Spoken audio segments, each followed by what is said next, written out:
श्रोताओं नमस्कार। बारिश के मौसम में कंजक्टिवाइटिस का संक्रमण बहुत बढ़ रहा है। कंजक्टिवाइटिस या फिर पिंक आई को आम भाषा में आंख आना भी कहते हैं। इसीलिए इसके बारे में जागरूक करने के उद्देश्य से आकाशवाणी सागर के स्टूडियो में आज हमने इस भेंट वार्ता का आयोजन किया है। कंजक्टिवाइटिस के विषय पर विस्तृत चर्चा करने के लिए आज हमारे स्टूडियो में हमने आमंत्रित किया है डॉक्टर अंजलि वीरानी पटेल को। आप नेत्र रोग विशेषज्ञ हैं और बीएमसी सागर में नेत्र रोग विभाग में असिस्टेंट प्रोफेसर के रूप में पदस्थ हैं। मैडम, आपका हमारे स्टूडियो में बहुत बहुत स्वागत है। बहुत बहुत धन्यवाद। मैडम, जैसा कि हम देख रहे हैं कि बारिश के मौसम में जो कंजक्टिवाइटिस है या फिर आंख आना कहते हैं जिसे, इसके होने की संभावनाएं बहुत बढ़ जाती हैं।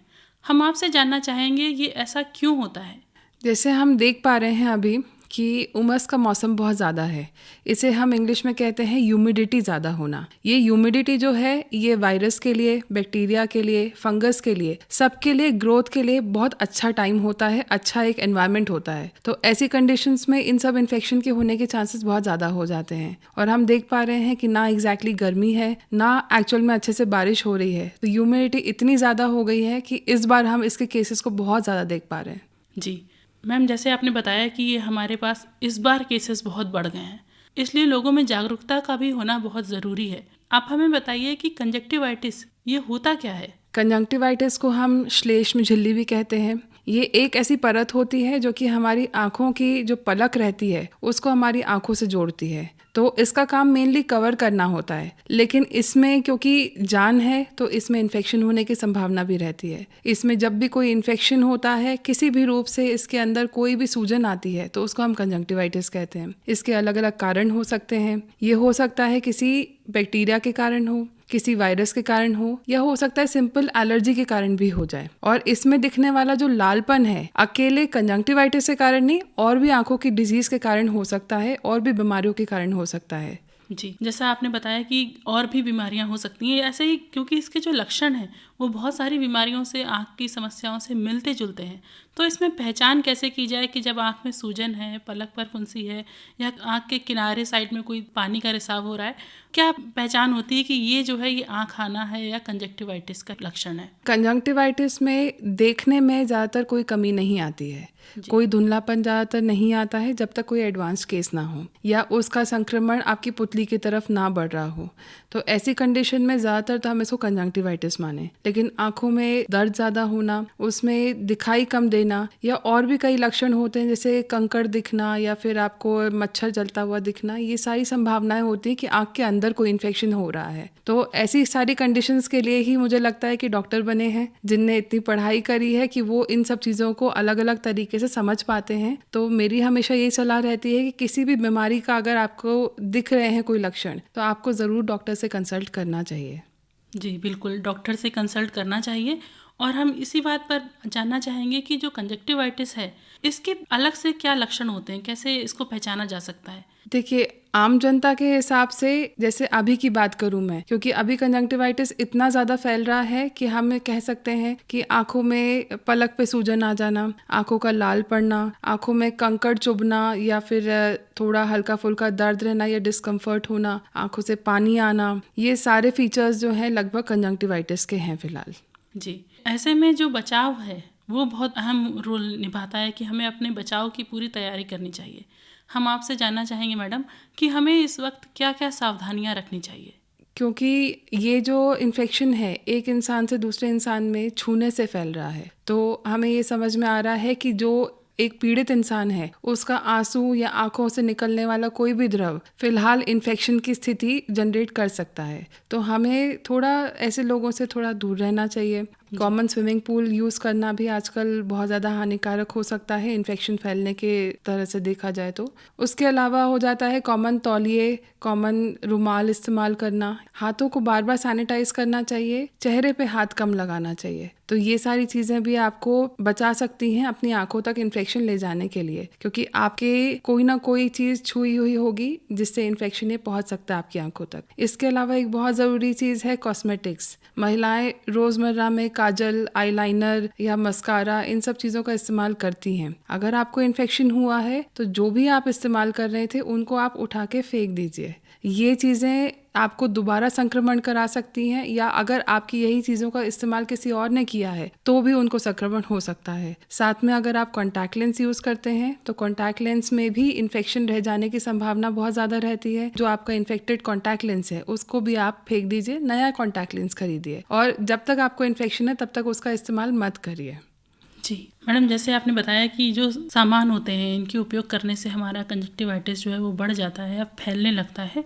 ऐसा नहीं होता कि जो इसका वायरस है वो कितने दिन में मर जाता होगा, वो बना ही रहता है उसमें? वायरस देखिए अलग अलग प्रकार के होते हैं, उनमें अलग अलग तरीके के चेंजेस आते रहते हैं, क्योंकि उनका आरएनए इस टाइप का होता है कि वो बार बार चेंज हो सकता है। तो उनमें अपने आप को जीवित रखने की क्षमता लगातार जो रहती है वो बदलती जाती है और बढ़ती जाती है। तो अगर हम कहें कि ना एक सरफेस पे वायरस कितने दिन रह सकता है, तो मैं कहूँगी 7 से 10 दिन तो रह सकता है। ऐसी कंडीशन में हमें ये मान लेना चाहिए कि अगर कोई इन्फेक्टेड पर्सन था जिसने किसी जगह को छुआ है, किसी मटेरियल को छुआ है, तो उसमें वायरस होने की संभावना 7 से 10 दिन हो सकती है। ऐसी सारी चीज़ों को हमें अच्छी तरह से साफ करना चाहिए। मैं कहूँगी कि सैनिटाइजर का इस्तेमाल कर सकते हैं, डिटर्जेंट का इस्तेमाल कर सकते हैं। जो भी कपड़ा वगैरह रहा हो जिसको आपने यूज़ किया तो उसको गर्म पानी में फिर डिटर्जेंट के साथ धो सकते हैं। ऐसे से हम निजात पा सकते हैं वायरस से। जी मैडम, अगर कोई व्यक्ति इससे पीड़ित हो जाता है, इस बीमारी का संक्रमण उसको हो जाता है, उस व्यक्ति को क्या क्या सावधानियां रखनी चाहिए? जैसे ही आपको समझ में आए कि आपको इन्फेक्शन हो चुका है तो आप ये समझ लीजिए कि आप ये इन्फेक्शन फैलाने वाली स्थिति में हैं। सबसे पहले तो आपको अपने आसपास के लोगों को बचाना ज़रूरी है। तो आप अपने आप को आइसोलेट कर सकें, घर में एक अलग कमरे में रह सकें तो बहुत अच्छी चीज़ है, क्योंकि आप अपने आप को किसी चीज़ को छूने से, किसी चीज़ को इस्तेमाल करने से रोक तो सकते नहीं हैं।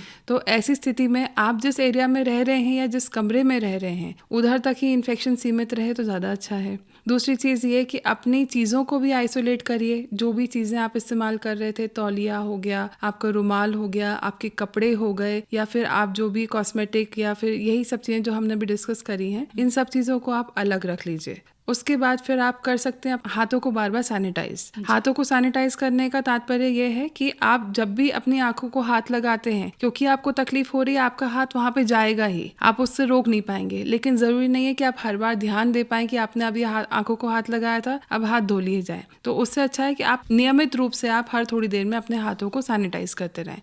सैनिटाइज करने से आपके हाथ जो रहेंगे वो लगभग वायरस फ्री हो जाएंगे, तो आप किसी और जगह पे उसको फैलाने से बचेंगे। तो इतना आपको पहले तो शुरुआत करनी है दूसरों के लिए। अपने लिए आपको आंखों की ठंडी सिकाई शुरू करनी है और डॉक्टर को कंसल्ट करना है। आप जिस भी स्थिति में हैं वो स्थिति आपके एग्जामिनेशन से हमें समझ में आएगी, और ना कि आपको सिर्फ इससे पता चलेगा कि आपको क्या क्या हो रहा है। आपको हो सकता है कि बहुत सारे फीचर्स आ रहे हों कंजंक्टिवाइटिस के, या एक आध दो फीचर आ रहे हों, तो ये आप नहीं डिसाइड कर पाएंगे कि आपको कितना ट्रीटमेंट लेना है और कितना नहीं लेना है। इसलिए मैं कहूंगी कि आप डॉक्टर को जरूर कंसल्ट करें। बिना उनके कहे आप कोई भी दवाई का इस्तेमाल नहीं करें। जी, बहुत महत्वपूर्ण जानकारी दी आपने। और ऐसा होता भी है कि लोग आजकल कुछ समस्या होती है और मेडिकल स्टोर पर जाके या ओवर द काउंटर कोई भी दवाई ले लेते हैं और उसका सेवन करने लगते हैं। हम आपसे ये जानना चाहेंगे मैडम कि जैसे ही पता चलता है कि मेरी आँख में कोई तकलीफ हो रही है, व्यक्ति को तुरंत क्या उपाय अपनाना चाहिए जिससे वो तकलीफ जो है वो आगे ना बढ़ पाए?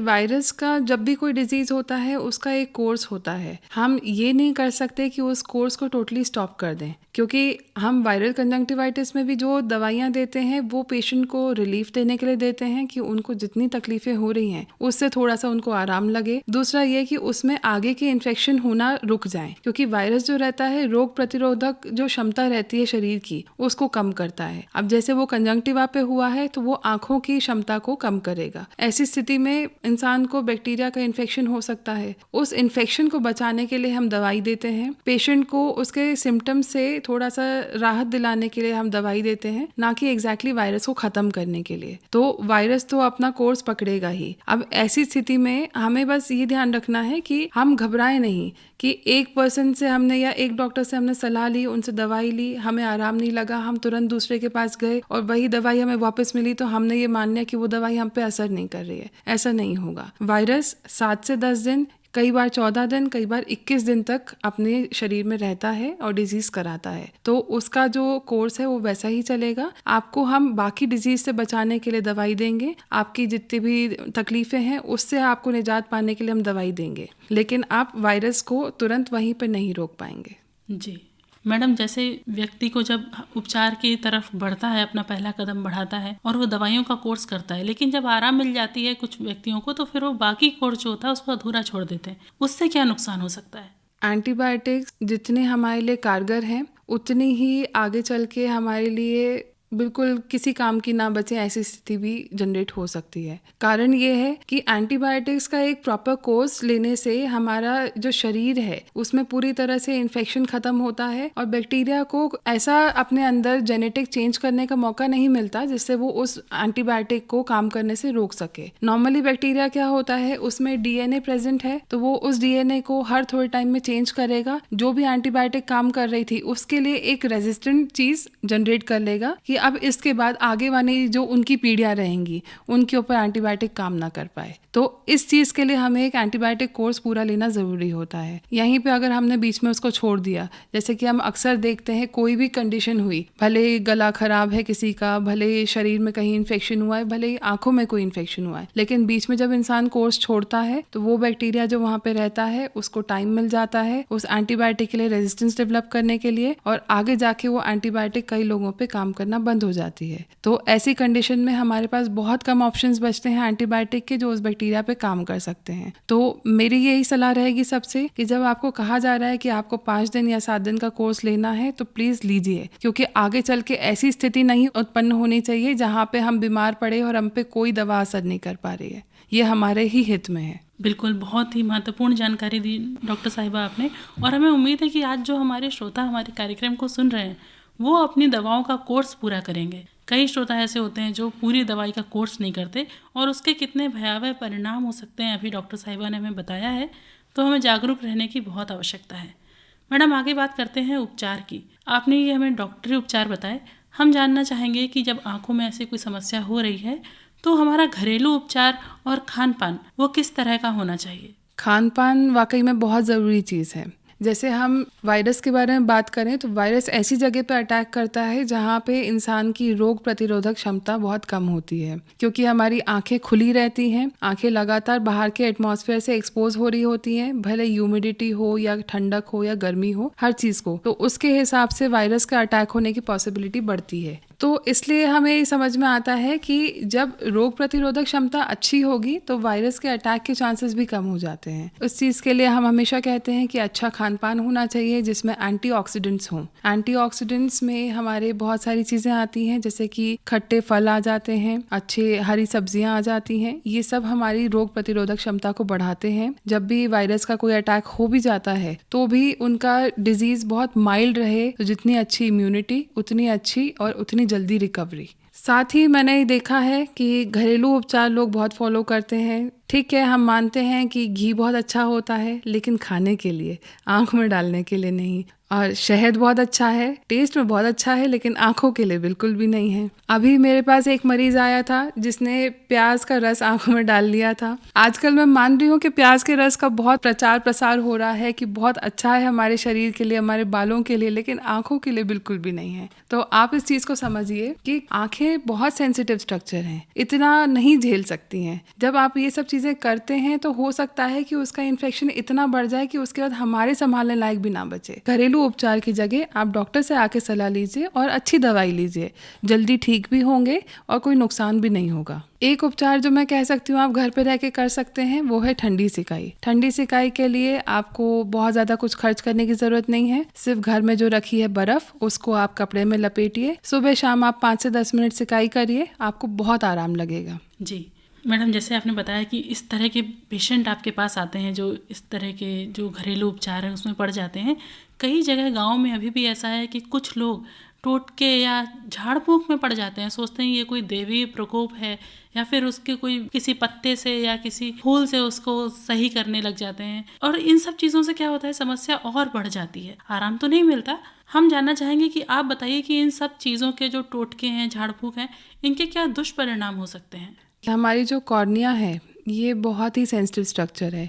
हम देखते हैं कि कॉर्निया एकदम ट्रांसपेरेंट है, कांच की तरह, और इसकी ट्रांसपेरेंसी जो है ये मेंटेन रहेगी तो ही हमें बहुत अच्छा दिखाई देगा। जहाँ इसमें कोई चोट लगी, इसमें कोई केमिकल रिएक्शन हुआ, वहाँ पे इसका बिगड़ना शुरू हो जाता है और हमारी नज़र कमज़ोर होना शुरू हो जाती है। हम ये भी देख पाते हैं कि एसिड कई बार किसी शरीर के हिस्से पे चला जाए या किसी समझ लीजिए कपड़े पे भी चला जाए तो वो जल के खाक हो जाता है। ऐसा ही एसिड अगर हम अपनी आँख में डाल लें, जैसे कोई फूलों का रस होता है, फलों का रस होता है, कई चीज़ें हो जाती हैं जो हम गांव में फॉलो कर लेते हैं, इनसे अगर हमारी कॉर्निया गल के ख़त्म हो जाए तो उसके बाद हमारी रोशनी का स्टेटस क्या होगा?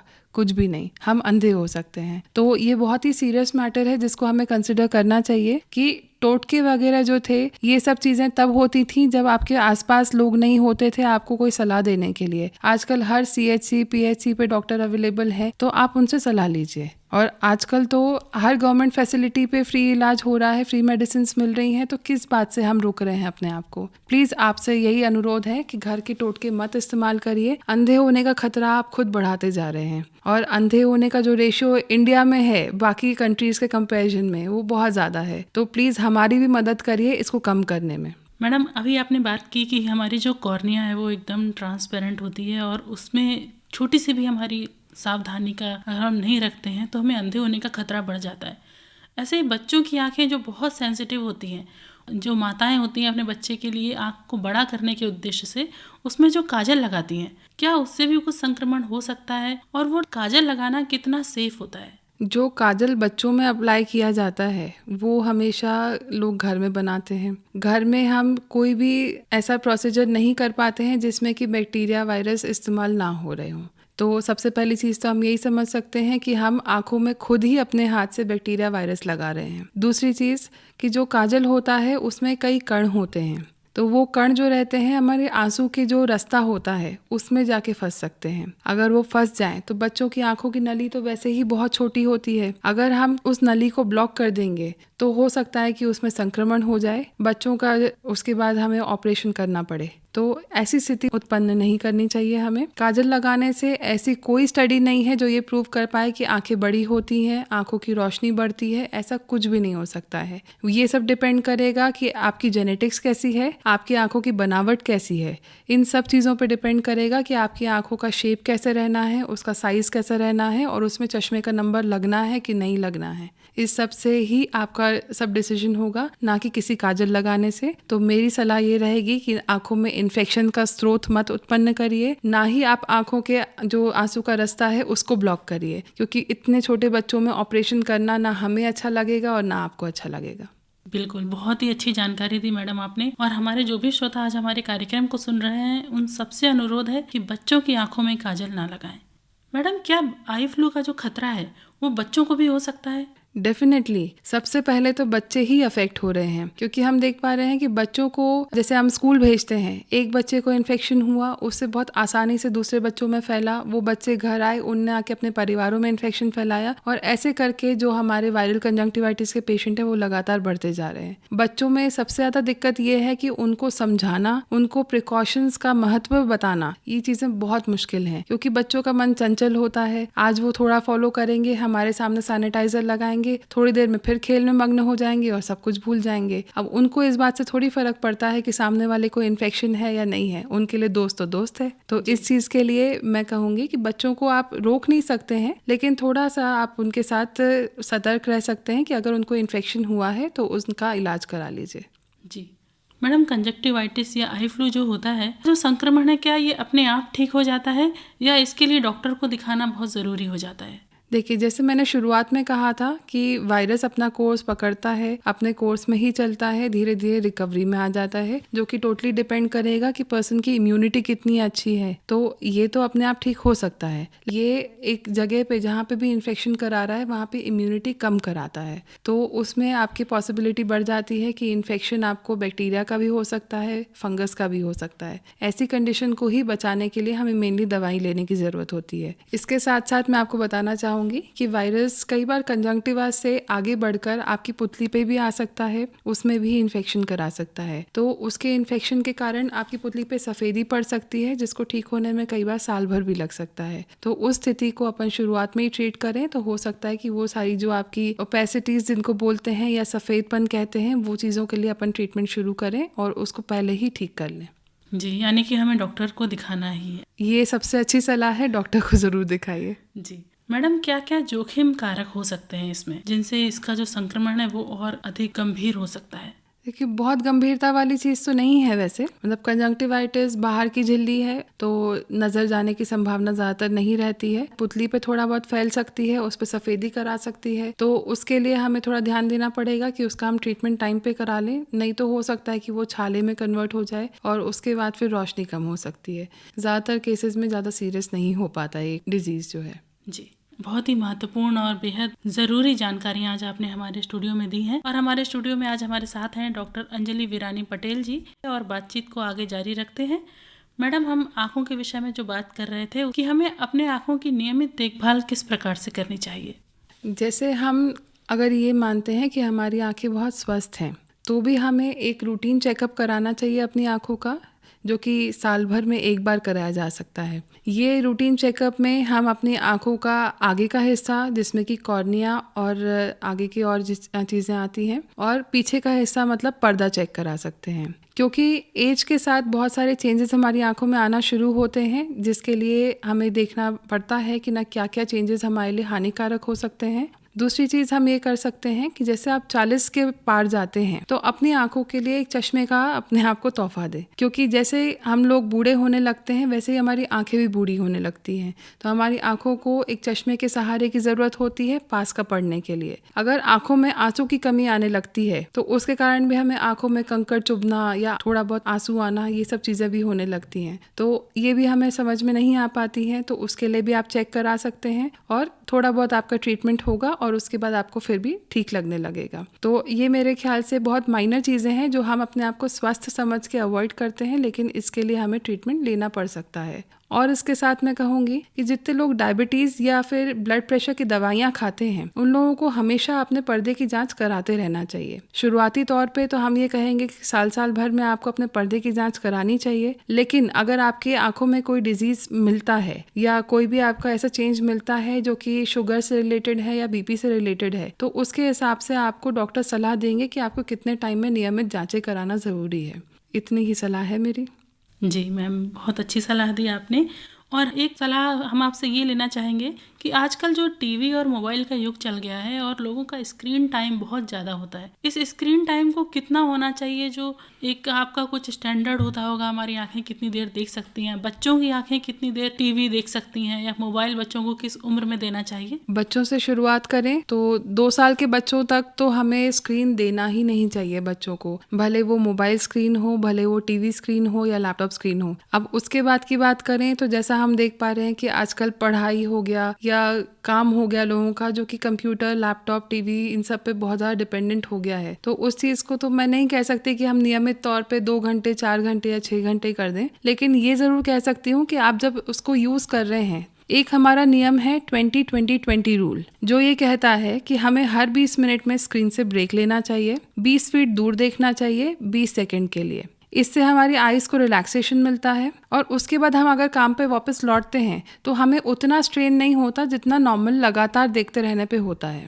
दूसरी चीज़ ये रहेगी कि हमें एक अच्छा डिस्टेंस मेंटेन करना चाहिए। बहुत पास में जैसे लोगों का आजकल हो गया है कि फ़ोन बहुत पास में रख के काम करते हैं, तो ऐसे में भी उन लोगों को दिक्कत हो सकती है, स्पेशली बच्चों को। बच्चों में जो आंखों का तिरछापन है, जिसको हम स्क्विंट बोलते हैं, ये भी इस कारण से बढ़ रहा है क्योंकि बच्चों को नहीं पता कि कितने डिस्टेंस पे फ़ोन या मोबाइल रखना चाहिए। इसके अलावा मैं कहूँगी कि हम जब भी किसी चीज़ पे फोकस कर रहे होते हैं जो बेसिकली स्क्रीन होती है, तो हमारी आंखों का झपकना जो रेट रहता है वो बहुत कम हो जाता है। नॉर्मल रेट अगर 16 से 20 है पर मिनट, तो हमारा रेट बचता है 5 से 10 पर मिनट। तो इसको बोलते हैं कंप्यूटर विजन सिंड्रोम, जो हम लोगों को होने लगता है, जिसमें ड्राइनेस होने लगती है, आंखों में बहुत ज़्यादा चुभन होने लगती है।